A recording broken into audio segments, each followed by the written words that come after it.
আসসালামু আলাইকুম। আমি আজকে আপনাদের দেখাবো স্যুপ রান্না করে। সেজন্য নিয়েছি ৫-৬ পিস ছোট, ছোট টুকরা মাংস।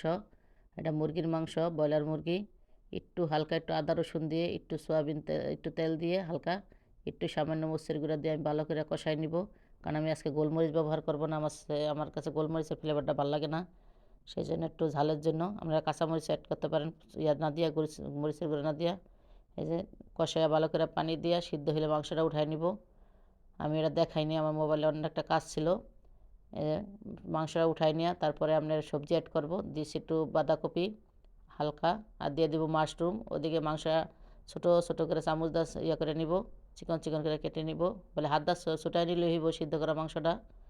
সবগুলো অ্যাড করে দিছি। মাশরুম, মাংস, আপনার বাঁধাকপি সিদ্ধ হয়ে গেলে দিয়ে দিছি একটা ডিম ফেটে। তারপর দিয়ে দিব আপনার কর্নফ্লাওয়ারটা পরিমাণ মতো আস্তে আস্তে দিবেন। যদি ঘন হয়ে যায় তারপর বন্ধ করে দিবেন।